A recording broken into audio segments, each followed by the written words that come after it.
Hello बच्चों, let's read the question. Option A. NF3 has the highest dipole moment among CO, NH3 and NF3. Option B. HF has the highest boiling point among CH4, NH3 and HF. Option C. Cl2 has the lowest boiling point among Cl2, Br2 and I2. And option D. HClO3 is weakest acid among HiO3, HBrO3 and HClO3. So question में हमसे क्या कह रहा है कि इनमें से हमें इनकरेक्ट स्टेटमेंट को चूज करना है। तो हम एक एक करके जो हमारे स्टेटमेंट है उन्हें पहले समझते हैं। फर्स्ट स्टेटमेंट में क्या कह रहा है कि हमारे पास तीन कंपाउंड है CO, NH3 और NF3। इनमें से कहा है कि जो NF3 है इसका डाइपोल मोमेंट सबसे ज्यादा होता है। सेकेंड स्टेटमेंट में क्या कह रहा है कि हमारे पास कंपाउंड है CH4, NH3 और HF। हमसे कह रहा है कि इसमें जो HF है इसका बॉइलिंग पॉइंट जो है ये सबसे ज्यादा होता है। थर्ड स्टेटमेंट में क्या कह रहा है कि among chlorine molecule, bromine molecule और आयोडीन मॉलिक्यूल, यहाँ पे जो क्लोरीन मॉलिक्यूल है इसका बॉइलिंग पॉइंट जो होता है वो सबसे कम होता है। और डी स्टेटमेंट में क्या कह रहा है कि हमारे पास तीन एसिड है, HiO3, HBrO3 और HClO3। इनमें से जो HClO3 है ये सबसे वीकेस्ट एसिड होता है।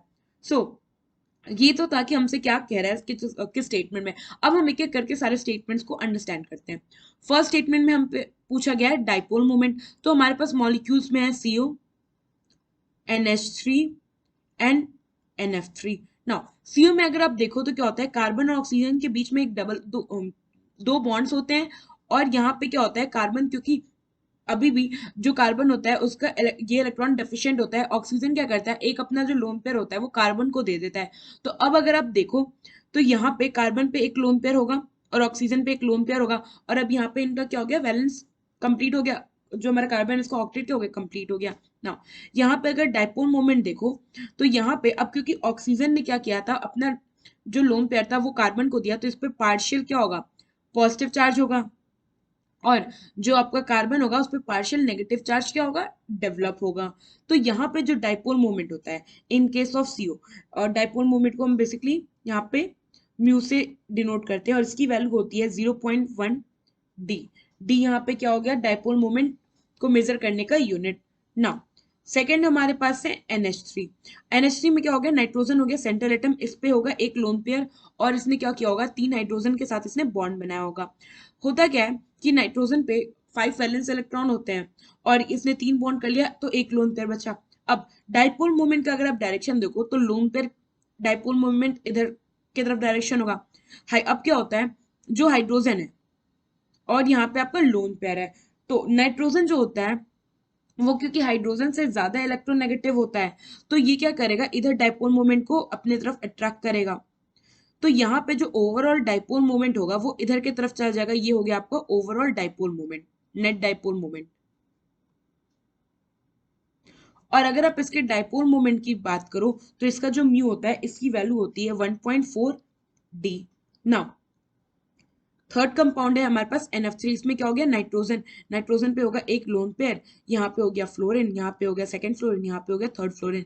तो लोन पेयर तो अपना इधर की तरफ डायरेक्शन में डाइपोल मोमेंट होगा। अब क्योंकि नाइट्रोजन जो है फ्लोरीन के रिस्पेक्ट में लीस्ट इलेक्ट्रोनेगेटिव है और डाइपोल मोमेंट किधर होता है, मोर इलेक्ट्रोनेगेटिव के टुवर्ड्स, तो सारे फ्लोरीन क्या करेंगे, अपने टुवर्ड्स डाइपोल मोमेंट करेंगे। तो अगर आप यहाँ देखो तो जो नेट डाइपोल मोमेंट होगा, म्यू नेट क्या होगा, डिक्रीज हो जाएगा। और NH3 के केस में क्या था, जो नेट डाइपोल मोमेंट था म्यू नेट वो क्या था, इंक्रीज हो गया था। सो यहाँ पे जो NF3 है इसका जो म्यू होती है, इसकी वैल्यू जो होती है ये होती है 2.4 डी। तो आप देख सकते हो कि इन तीनों में CO, NH3 और NF3 में जो NH3 है इसका डाइपोल मोमेंट सबसे ज्यादा है, जबकि फर्स्ट स्टेटमेंट में हमसे कहा है कि NF3 का सबसे ज्यादा है। तो ये स्टेटमेंट क्या हो गया, इनकरेक्ट। नाउ सेकंड स्टेटमेंट में क्या कह रहा है कि जो HF है इसका बॉइलिंग पॉइंट जो होता है वो सबसे ज्यादा होता है अमॉन्ग CH4, NH3 और HF। तो होता क्या है, अगर आप देखो तो हमारे पास ये हो गया बी, और हमारे पास कंपाउंड में है CH4, NH3 और HF। नाउ बॉइलिंग पॉइंट जो होती है दो चीजों पे डिपेंड करती है, पहला मॉलिक्यूलर मास और दूसरा किस पे डिपेंड करता है, ये डिपेंड करता है बॉन्ड स्ट्रेंथ के बीच में। यानी कि जो मॉलिक्यूल है उनके बीच में कैसा बॉन्ड है, बॉन्ड स्ट्रेंथ अगर ज्यादा होगा तो बॉइलिंग पॉइंट भी क्या होगा, ज्यादा होगा। नाउ अगर आपके पास सपोज आपको मॉलिक्यूलर मास सेम है तो किस पे डिफाइन होगा, आपको बॉइलिंग पॉइंट बॉन्ड स्ट्रेंथ पे। और अगर आपको मॉलिक्यूलर मास और बॉन्ड स्ट्रेंथ दोनों में चूज करना हो तो जो बॉन्ड स्ट्रेंथ है ये हमेशा डोमिनेट करता है ओवर द मॉलिक्यूलर मास। तो यहाँ पे अगर आप देखो अमॉन्ग CH4 NH3 और HF, जो HF है इसमें क्या होगा, HF हैव हाइड्रोजन बॉन्डिंग। और हमें पता है कि हाइड्रोजन बॉन्डिंग क्या होता है, बहुत स्ट्रांग होता है। हाइड्रोजन बॉन्डिंग होता क्या है, मान लीजिए हमारे ये मॉलिक्यूल है HF। अब क्या हुआ, इसमें हाइड्रोजन जो है ये इलेक्ट्रोनेगेटिव एटम से अटैच्ड है। सेम यहाँ पे कोई और इलेक्ट्रोनेगेटिव एटम हो सकता है लाइक ऑक्सीजन, नाइट्रोजन या फ्लोरीन। इन तीनों में से भी अगर किसी के साथ हाइड्रोजन डायरेक्टली अटैच्ड है तो क्या होगा, ये जो इलेक्ट्रोनेगेटिव एटम होगा वो दूसरे मॉलिक्यूल के हाइड्रोजन के साथ बॉन्ड फॉर्म करने लगेगा। सेम ये जो था वो दूसरे, फॉर एग्जांपल हमारे पास जो अनदर कंपाउंड है, जैसे कि हम चूज कर लेते हैं कि हमारे पास यहाँ पे OH है, तो OH ग्रुप था, तो ये फ्लोरीन क्या किया, उसने OH के हाइड्रोजन के साथ बॉन्ड, तो ये बेसिकली क्या हो गया, हाइड्रोजन बॉन्ड फॉर्म होने लगा। अब क्योंकि HF में हाइड्रोजन बॉन्ड होता है इसलिए इसका जो बॉइलिंग पॉइंट होता है ना सबसे मैक्सिमम होता है। तो यहाँ पे HF have maximum boiling point. और सेकंड स्टेटमेंट भी हमसे यही कहा है, तो ये हमारा स्टेटमेंट क्या है, करेक्ट। नाउ थर्ड स्टेटमेंट में क्या कह रहा है कि जो among Cl2, Br2 and I2 सबसे बॉइलिंग पॉइंट जो कम है वो क्लोरीन का है। तो हम देखते हैं। सो अभी मैंने बताया कि बॉइलिंग पॉइंट जो होता है ये डायरेक्टली प्रोपोर्शनल होता है मॉलिक्यूलर मास के। और मॉलिक्यूलर मास अगर आप देखो तो जो हमारा क्लोरीन होता है Cl का जो मास होता है वो क्या होता है, क्लोरीन का मास होता है आपका 35.5। तो Cl2 का कितना हो गया, Cl2 का हो गया अप्रोक्सीमेटली 71। नाउ ब्रोमीन का देखो तो ब्रोमीन का मास क्या होता है 80। तो Br2 का अगर आप लो तो ये कितना हो गया 160। सेम आयोडीन का अगर लो आप आई का तो ये कितना होता है 127। तो I2 का कितना हो गया, I2 को हो जाएगा आपका 254। तो अगर आप देखो तो यहाँ पे जो क्लोरीन है इसका मॉलिक्यूलर मास 71 है, ब्रोमीन मॉलिक्यूल का 160 है और I2 का क्या है 256। तो यहाँ पे जो बॉइलिंग पॉइंट का ऑर्डर होगा वो क्या होगा, I2 में सबसे ज्यादा होगा, उससे कम Br2 में होगा और सबसे कम जो बॉइलिंग पॉइंट होगा वो Cl2 में होगा। और स्टेटमेंट में क्या कहा है, हमसे यही तो कहा है कि Cl2 का बॉइलिंग पॉइंट सबसे कम होता है। तो यहाँ पे जो थर्ड स्टेटमेंट है ये करेक्ट है। नाउ फोर्थ स्टेटमेंट में कह रहा है, हमें दिया है HiO3, HBrO3 और HClO3। तो हमारे पास है HiO3, H this is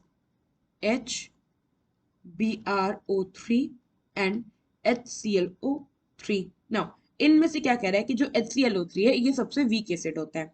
तो सबसे पहले हम समझते हैं कि हमें पता कैसे चलेगा कि कौन वीक एसिड है, मतलब वीक कितना है। तो सबसे पहले तो ये देखो, तो जो हम हमारे पास यहाँ पे सेंट्रल एटम है वो क्या है, आयोडीन, ब्रोमीन और क्लोरीन। नाउ ये तीनों जो एलिमेंट हैं ये बिलोंग करते हैं ग्रुप 17 के। और आप अगर इनका ऑर्डर देखो तो ये कैसा है, तो यहाँ पे इनका ऑर्डर है, सबसे पहले आएगा क्लोरीन, फिर उसके नीचे आएगा bromine and then iodine. Now हम जानते हैं कि जैसे जैसे मूव करेंगे down the group, so as we move down the group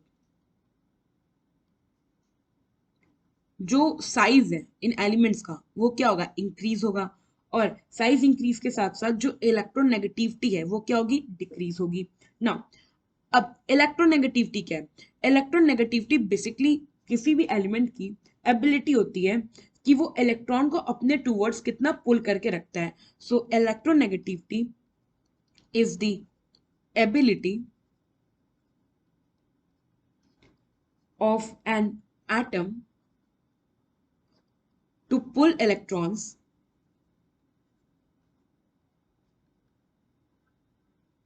towards itself।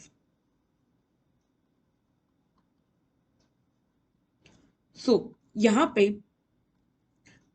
क्या होगा, क्योंकि ये अब इलेक्ट्रॉन्स को अपने टुवर्ड्स पुल कर रहा है तो H प्लस क्या होगा, इजिली रिलीज हो जाएगा। और H प्लस रिलीज हो रहा है इट मीन्स कि वो उतना ही अच्छा क्या होगा, एसिड होगा। तो यहाँ पे जो एसिडिक कैरेक्टर है या फिर आप कह सकते हो एसिडिक स्ट्रेंथ जो है वो क्या होगा, तो सबसे ज्यादा जो एसिडिक होगा यहाँ पे वो होगा आपका HClO3। नाउ HClO3 के बाद क्या होगा, HBrO3। और जो सबसे लीस्ट एसिडिक होगा वो होगा HiO3। सो ये हो गया हमारा एसिडिक कैरेक्टर का ऑर्डर। और हमसे कहा था HClO3 सबसे वीकेस्ट है, जबकि हमने देखा कि जो HClO3 है वो सबसे ज्यादा एसिडिक है। सो ये जो डी स्टेटमेंट है वो इनकरेक्ट है। नाउ क्वेश्चन में हमसे पूछा था कि हमें चूज करना है कौन कौन से इनकरेक्ट स्टेटमेंट है। सो यहाँ पे इस बेसिस पे ऑप्शन ए और ऑप्शन डी जो है ये करेक्ट ऑप्शन है। आई होप आपको ये क्वेश्चन समझ आया होगा। Thank you.